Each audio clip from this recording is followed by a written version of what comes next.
കൃഷ്ണ ഗുരുവായൂരപ്പ ശരണം. ഗുരുവായൂരപ്പൻ്റെ ഉച്ചപൂജയും കളപാലങ്കാരമൊക്കെ കഴിഞ്ഞു. നട തുറന്നു. ഇന്നിപ്പോൾ ശനിയാഴ്ച അത്യാവശ്യം നല്ല തിരക്കാണ്. അങ്ങനെ നമുക്ക് ഗുരുവായൂരപ്പനെ കാണാനായിട്ട് പോവാം. ഇന്നിപ്പോൾ ഏത് രൂപത്തിലാണാവോ ഭഗവാൻ കാത്തിരിക്കുന്നത് നമ്മളെ. അങ്ങനെ നമ്മൾ ആദ്യം തന്നെ കിഴക്കേ നടയിൽ വന്നിട്ട് മഞ്ജുളാലിനെ ഒന്ന് പ്രദക്ഷിണം ചെയ്യുക. പ്രദക്ഷിണം ചെയ്യുമ്പോൾ വെങ്കല ഗരുഡ ശില്പവും അതേപോലെ കുചേലൻ്റെ ശില്പമൊക്കെ കണ്ട് തൊഴുത് നമ്മൾ നേരെ അത്തിമര ഗണപതി ക്ഷേത്രത്തിൽ വന്ന് ഗണേശനെ കണ്ട് തൊഴാം. ഇപ്പം ഇന്നലെ അത്തിമര ഗണപതിയുടെ വീഡിയോ ഒക്കെ നമ്മൾ ചെയ്തിട്ടുണ്ടല്ലോ. അപ്പോൾ ആൾക്കാർ ഭക്തരൊക്കെ അവിടെയും വന്ന് തൊഴുക. അങ്ങനെ അവിടെ വന്ന് തൊഴുത് നമ്മളങ്ങനെ ഗോപുരവാതിൽ കടന്ന് അകത്തേക്ക് വരികയാണ്. അകത്തേക്ക് വരുമ്പോൾ കൊടിമരവും അതേപോലെ ഗജരാജൻ കേശവൻ്റെ 2 കൊമ്പുകളും നടുക്കുള്ള ലക്ഷ്മി ദേവീനെയൊക്കെ കണ്ട് തൊഴുത് നമ്മൾ നേരെ ഭഗവാന്റെ ആ വാതിൽപ്പടി കയറുകയാണ്. വാതിൽപ്പടി കയറുമ്പോൾ ഇടതുവശത്തെ മേൽപ്പത്തൂരിൻ്റെ പീഠവും കിടാവിളക്കൊക്കെ കാണാം. അത് കഴിഞ്ഞ് നമ്മൾ ആ വലതുവശത്തെ തൂണും നോക്കി തൊഴുത് ഭഗവാന്റെ ശ്രീലകത്തേക്ക് ഇങ്ങനെ നോക്കുമ്പോൾ ഇന്ന് നല്ല രസമായിട്ടുള്ള അലങ്കാരം കേട്ടോ. നിറയെ എന്താ പറയുക, തിളക്കം ഇങ്ങനെ ഉണ്ട്. അതായത് നെയ്വിളക്കിൻ്റെയും സ്വർണത്തിലും വെള്ളിയിലും ഒക്കെ ഉള്ള വിളക്കുകളിൽ നെയ്യൊഴിച്ച് കത്തിക്കുന്നതിൻ്റെ തിളക്കം ഇങ്ങനെ കാണുന്നു. ഇന്നാകെ കാണുന്നത് കരിവീരനെയാണ് കാണുന്നത്. ഒരു ആനപ്പുറത്ത് ഇങ്ങനെ ഇരിക്കുകയാണ്. ആനയെ കാണാണ്ട് ആനപ്പുറത്തിരിക്കുമ്പോൾ ഉണ്ണിയുടെ കാൽപാദങ്ങൾ കാണുക എന്ന് പറഞ്ഞാൽ ചെവിയുടെ പുറത്താണ്, ചെവിയുടെ പുറകിലായിട്ട്. അത് കഴിഞ്ഞ് മുകളിലേക്ക് ഇങ്ങനെ നോക്കിയാൽ ചെറിയ ഉണ്ണി തന്നെയാണ്, ചെറിയൊരു ആനയും ചെറിയ ഉണ്ണി. അങ്ങനെ മുകളിലേക്ക് ഇങ്ങനെ നോക്കിയാൽ അരമണി കിങ്ങിണി കാണാണ്ട് ആ ചെറിയ ഉണ്ണി ആണെന്ന് പറഞ്ഞിട്ട് കാര്യമില്ല, ആ ഗുരുവായൂരപ്പൻ തന്നെ കേട്ടോ. ചതുർബാഹുവാണ്. ചതുർബാഹുവായിട്ടുള്ള ആ മഹാപ്രഭുവായിട്ടാണ് ആന പുറത്തിരിക്കുന്നത്. അതായത് ഗുരുവായൂരപ്പൻ തന്നെ ആ ശംഖ് ചക്രം ഗദാപത്മത്തോട് കൂടിയിട്ട് ചതുർബാഹുവായിട്ട് നാരായണനായിട്ട് ഗുരുവായൂരപ്പനായിട്ട് ഭക്തരെ അനുഗ്രഹിക്കാനായിട്ട് ആനപ്പുറത്തിരിക്കുകയാണ്. അതാണ് ഇന്നത്തെ കാഴ്ച. ആ ശീവേലിക്കൊക്കെ പോണ പോലെ. പക്ഷേ ശീവേലിയുടെ തിടമൊന്നുമില്ല, എന്നാലും എല്ലാവരും കണ്ടോട്ടെ എന്ന് പറഞ്ഞിട്ടേ ആ ആനപ്പുറത്ത് അങ്ങനെ ഇരിക്കുകയാണ്. ആനയും നല്ല രസമുള്ളൊരു കുട്ടിയാന. അതിൻ്റെ കൊമ്പൊക്കെ ഉണ്ട്, കൊമ്പും തുമ്പി കൈയൊക്കെ ആയിട്ട് ഇങ്ങനെ നല്ല രസമായിട്ടുണ്ട്. അങ്ങനെ ശംഖും ചക്രവും കൊടുത്തിരുന്നത് സ്വർണത്തിൻ്റെ കൊടുത്തിട്ടുണ്ട്. ഗദ കൊടുത്തിരുന്നത് ചന്ദനം കൊണ്ടാണ്. പത്മം ഒരു താമരപ്പൂവ് കയ്യിൽ കൊടുത്തിട്ടുണ്ട്. കിരീടം വെച്ച പൊന്നിൻ്റെ കിരീടം വെച്ചിട്ടുണ്ട്. കിരീടത്തിൻ്റെ മുകളിൽ അതേപോലെ തിരുമുടിമാലകൾ 2 ഉണ്ട്. ഒന്ന് വെളുത്ത പൂവും തെച്ചിയും പിന്നെ വെളുത്ത പൂവും തുളസിയായിട്ടില്ല.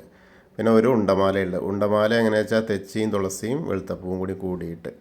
അങ്ങനെ വളരെ മനോഹരമായിട്ടുള്ളൊരു കാഴ്ച. അപ്പോൾ എല്ലാവരും ഭഗവാന്റെ ശ്രീലകത്തേക്ക് നോക്കിയിട്ട് സോപാനപ്പടിയിൽ നിൽക്കുകയാണ് കേട്ടോ. അങ്ങനെ മനസ്സുകൊണ്ട് പ്രാർത്ഥിക്കുക. അങ്ങനെ മനസ്സുകൊണ്ട് ഗുരുവായൂരപ്പൻ്റെ തിരുസന്നിധിയിലാണെന്ന് വിചാരിച്ച് നന്നായിട്ട് പ്രാർത്ഥിച്ചോളൂ. അപ്പോൾ ആ ഗുരുവായൂരപ്പൻ നമുക്ക് അനുഗ്രഹം തരും. അത് കഴിഞ്ഞ് തൊഴുത് ഇറങ്ങിക്കഴിഞ്ഞാൽ അഗ്നികോണിലുള്ള ബലിക്കല്ലും അതേപോലെ ഭഗവാന്റെ തിടപ്പള്ളിയും ആ ആലിലക്കണ്ണനെയൊക്കെ കണ്ട് തൊഴുത് സപ്തമാതാക്കളെയും കണ്ട് തൊഴാം. പിന്നീട് ഗണേശനെ കണ്ട് തൊഴാനായിട്ട് പോവാം. അങ്ങനെ ഗണേശൻ്റെ അടുത്ത് എത്തിക്കഴിഞ്ഞാൽ ഗണേശൻ്റെ മുഖത്തൊക്കെ ചാർത്തിയിട്ടുണ്ട്, കളഭം കൊണ്ട് ചാർത്തിയിട്ടുണ്ട്. അതേപോലെ നല്ല സ്വർണത്തിൻ്റെ കിരീടം ചാർത്തിയിട്ടുണ്ട്, മാലകൾ ധാരാളം ചാർത്തിയിട്ടുണ്ട്, മഞ്ഞ പട്ടുടുപ്പിച്ചിട്ടുണ്ട്, നല്ല ധാരാളം പൂക്കളുണ്ട്. അലങ്കാരത്തോടു കൂടി തന്നെ സർവാഭരണ വിഭൂഷിതനായിട്ടുള്ള ഗണപതിയാണ്. അപ്പോൾ ഗണേശനെ പ്രാർത്ഥിക്കാം. ഏകദന്തം മഹാകായം തപ്തകാഞ്ചന സന്നിഭം ലംബോദരം വിശാലാക്ഷം വന്ദേഹം ഗണനായകം. അത് കഴിഞ്ഞ് സരസ്വതി അറയ്ക്ക് നോക്കുക. സരസ്വതി ദേവീനെ പ്രാർത്ഥിക്കാം. സരസ്വതി നമസ്തുഭ്യം വരദേ കാമരൂപിണി വിദ്യാരംഭം കരിഷ്യാമി സിദ്ധിർഭവതു മേ സദാ. അത് കഴിഞ്ഞ് അവിടുന്ന് വരുമ്പോൾ കോർണറിലെത്തി ചെറിയ ഗണേശനെ കണ്ടു തൊഴാം. മത്സ്യം, കൂർമ്മ, വരാഹം, നരസിംഹം വരെയുള്ള രൂപങ്ങളൊക്കെ കണ്ടു തൊഴുത് മേൽശാന്തിൽ അവിടുന്ന് അർച്ചനപ്രസാദം വാങ്ങാം. അത് കഴിഞ്ഞ് വാമന രൂപവും ഗജേന്ദ്രമോക്ഷത്തിൻ്റെ രൂപമൊക്കെ കണ്ടു തൊഴാം. പിന്നീട് അങ്ങനെ അനന്തശായിയായ അനന്തപത്മനാഭനെ കാണാനായിട്ട് നോക്കുമ്പോൾ അവിടെ ധാരാളം പൂക്കളുണ്ട്. നല്ല താമരകൾ ഇങ്ങനെ ധാരാളം വെച്ചിട്ടുണ്ട്. പിന്നെ തുളസിമാലകൾ ചാർത്തിയിട്ടുണ്ട്, വെളുത്ത പൂ ചാർത്തിയിട്ടുണ്ട്. അത് കഴിഞ്ഞ് ഗരുഡാരൂഢനായിരിക്കുന്ന മഹാവിഷ്ണുവിനെയും കണ്ട് തൊഴുത് നമ്മൾ ശ്രീകോവിലിൻ്റെ പുറകുവശത്ത് വരിക. സാഷ്ടാംഗം നമസ്കരിക്കുക.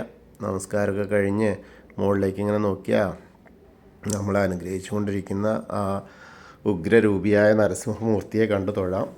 അത് കഴിഞ്ഞാൽ നമ്മൾ ബാക്കിയുള്ള ദശാവതാര വിഗ്രഹങ്ങൾ ശ്രീരാമചന്ദ്രൻ, ബലരാമൻ, ഭാർഗവരാമൻ, ശ്രീകൃഷ്ണനെയൊക്കെ കണ്ടു തൊഴുത്, മുരുകനെയും കണ്ടു തൊഴുത് ഹനുമാൻ സ്വാമിയുടെ അടുത്തേക്ക് വരിക. ഹനുമാൻ സ്വാമിയുടെ അടുത്ത് നിന്ന് കുങ്കുമമുണ്ട്, വെറ്റിലമാല ഉണ്ട്, തുളസിമാല ഉണ്ട്, തെച്ചിമാലയൊക്കെ ചാർത്തിയിട്ടുണ്ട്. ഹനുമാൻ സ്വാമിയെ പ്രാർത്ഥിക്കാം. ത്വമസ്മിൻ കാര്യനിര്യാഗേ പ്രമാണം ഹരിസത്തമ ഹനുമാൻ യജ്ഞമാസ്തായ ദുഃഖക്ഷയകരോ ഭവ മനോജവം മാരുതതുല്യവേഗം ജിതേന്ദ്രിയം ബുദ്ധിമതാം വരിഷ്ഠം വാദാത്മജം വാനരയൂതമുഖ്യം ശ്രീരാമദൂതം ശിരസാ നമാമി. ബുദ്ധിർബലം യശോധൈര്യം നിർഭയത്വം അരോഗത അജാഡ്യം വാക്പടുത്തം ഹനുമസ്മരണാത് ഭവേത്. ഓം നമോ ഭഗവതേ ആഞ്ജനേയായ മഹാബലായ സ്വാഹ. അങ്ങനെ ഹനുമാൻ സ്വാമിയെ കണ്ട് തൊഴുത് പിന്നീട് രാധാകൃഷ്ണ വിഗ്രഹവും കാളിയമർദ്ദന രൂപവും വെണ്ണക്കണ്ണനെയൊക്കെ കണ്ട് തൊഴാം. പിന്നീട് ഓവിൻ്റെ അവിടെ വന്ന് പ്രാർത്ഥിക്കാം. അത് കഴിഞ്ഞ് താമരക്കണ്ണനെയും കണ്ട് തൊഴുത് നേരെ കിഴക്ക് വശത്തേക്ക് മുകളിലേക്ക് നോക്കിയാൽ കൊടിമരം കണ്ട് തൊഴാം. പിന്നെ മണിക്കിണറും ഭഗവാന്റെ നൃത്തറിയും കിടാവൾക്കൊക്കെ കണ്ട് തൊഴുത് അടുത്ത അറയിലേക്ക് വരുമ്പോൾ കുറൂരമ്മയും നാരദരെയും മേൽപ്പത്തൂരിനും വസുദേവരെയൊക്കെ അങ്ങനെ കണ്ട് തൊഴാം. പിന്നീട് നമ്മൾ വടക്കേ നടയിൽ കൂടെ പുറത്ത് വന്ന് പ്രസാദ കൗണ്ടറിൻ്റെ അവിടെ നിന്ന് ചന്ദനവും തീർത്തും വാങ്ങാം. പിന്നെ അങ്ങനെ വന്ന് ഭഗവതി നടയിലേക്ക് ഇടത്തരികത്ത് കാവിലെ ഭഗവതിയെ കാണാനായിട്ട് വരിക. അങ്ങനെ അമ്മയെ കണ്ട് തൊഴുമ്പോൾ നമ്മുടെ അവിടെ കോളകന്നെ തന്നെയാണ്, കോളകന്നെ ചാർത്തിയിട്ടുള്ളത്. പിന്നെ ധാരാളം പൂക്കളുണ്ട്, ചുവന്ന പട്ടുടുപ്പിച്ചിട്ടുണ്ട്. പിന്നെ അർച്ചന പൂക്കൾ ധാരാളമുണ്ട്. ശിവേലി വിഗ്രഹത്തിനുണ്ട് ഒരു അർച്ചന മാല.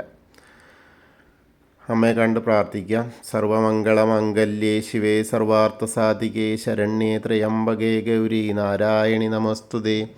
അമ്മയെ കണ്ട് തൊഴുത് അവിടുന്ന് വരുമ്പോൾ കോർണറിലെത്തിയാൽ വടക്ക് പടിഞ്ഞാറ് ഭാഗത്തേക്ക് നോക്കി തിരിഞ്ഞു നിന്ന് മമ്മിയൂരപ്പനെ മനസ്സിൽ വിചാരിക്കുക. നമശിവായ നമശിവായ നമശിവായ എന്നുള്ള പഞ്ചാക്ഷരി മന്ത്രം ജപിക്കുക. അപ്പോൾ നമുക്ക് നമ്മൾ മമ്മിയൂർ പോയിട്ട് മമ്മിയൂരപ്പനെ ദർശിക്കുന്ന പോലെയാണ്. അപ്പോൾ മമ്മിയൂരപ്പൻ്റെ അനുഗ്രഹം നമ്മളിലേക്ക് എത്തും. അത് കഴിഞ്ഞാൽ നമ്മൾ നേരെ കൊടിമരത്തിൻ്റെ അവിടെ വന്ന് വീണ്ടും ആനപ്പുറത്തിരിക്കുന്ന ഗുരുവായൂരപ്പനെ കണ്ട് തൊഴാം, നമസ്കരിക്കാം. പിന്നീട് കൂത്തമ്പലത്തിൽ വന്നാൽ കടാവിളക്ക് കാണാം, അത് കണ്ട് നമസ്കരിക്കാം. പിന്നീട് അയ്യപ്പസ്വാമീനെ കാണാം. അയ്യപ്പസ്വാമിയുടെ അവിടെ ഇന്ന് കിരീടം വെച്ചിട്ടുണ്ട്, ചന്ദനം കൊണ്ട് മുഖമൊക്കെ ചാർത്തിയിട്ടുണ്ട്, പാവുണ്ട് ഉടുപ്പിച്ചിട്ടുണ്ട്, അരയിലൊരു കറുത്ത മുണ്ട് കെട്ടിയിട്ടുണ്ട്. പിന്നെ വലിയ മാലകൾ ചാർത്തിയിട്ടുണ്ട്, സ്വർണത്തിൻ്റെ മാലയുണ്ട്, അതേപോലെ പൂക്കൾ ധാരാളമുണ്ട്. അയ്യപ്പസ്വാമിയെ പ്രാർത്ഥിക്കാം. ഭൂതനാഥ സദാനന്ദ സർവഭൂതദയാപര രക്ഷ രക്ഷ മഹാബാഹു ശാസ്തേ സ്തുഭ്യം നമോ നമ. അത് കഴിഞ്ഞ് പ്രദർശനം ചെയ്തു വന്ന് പടിഞ്ഞാറ നടയിലെത്തിയിട്ട് ദീപസ്തംഭത്തിൻ്റെ മുകളിലുള്ള വേണുഗോപാലനെയും കൊടിമരത്തിൻ്റെ മുകളിലുള്ള ഗരുഡധ്വജനെയും കണ്ട് തൊഴുത് നമ്മൾ പടിഞ്ഞാറ നടയിൽ കൂടെ പുറത്ത് വന്ന് രുദ്രതീർത്ഥക്കുളത്തെ പ്രദർശനം ചെയ്യുക. പ്രദർശനം ചെയ്യുമ്പോൾ ആ കാളിയമർദ്ദന രൂപിയെ കണ്ട് തൊഴാം. പിന്നീട് അങ്ങനെ പൂന്താനം തിരുമേനി പൂജിച്ച വിഗ്രഹമുള്ള ഉണ്ണിയുടെ വിഗ്രഹമുള്ള നാരായണാലയത്തിൽ പോയിട്ട് അത് കണ്ട് തൊഴുത് നമസ്കരിക്കാം. പിന്നീട് അങ്ങനെ ഭഗവതി നടയിലും കിഴക്കേ നടയിലും വന്ന് ഭഗവാനെ നോക്കി തൊഴുത് തെക്കേ നടയിലേക്ക് വരിക. അങ്ങനെ വന്ന കൂവളത്തെ കാണാം. കൂവളത്തെ ഒന്ന് പ്രദർശനം ചെയ്യുക. പ്രദർശനം ചെയ്യുമ്പോൾ മഹാദേവനെയും പാർവതീദേവിനെയും മനസ്സിൽ വിചാരിക്കുക. അപ്പോൾ അവരുടെ അനുഗ്രഹം കിട്ടും. അപ്പോൾ നമ്മൾ ഇന്നത്തെയും ഗുരുവായൂരപ്പൻ്റെ ഉച്ചപൂജയും കളഭാലങ്കാരവും ഒക്കെ കണ്ടു തൊഴുതു. എല്ലാവർക്കും ആ ഗുരുവായൂരപ്പൻ്റെ അനുഗ്രഹം ലഭിക്കും. കൃഷ്ണായ വാസുദേവായ ഹരയേ പരമാത്മനെ പ്രണതക്ലേശനാശായ ഗോവിന്ദായ നമോ നമ. ഹരേ കൃഷ്ണ. ഗുരുവായൂരപ്പാ ശരണം.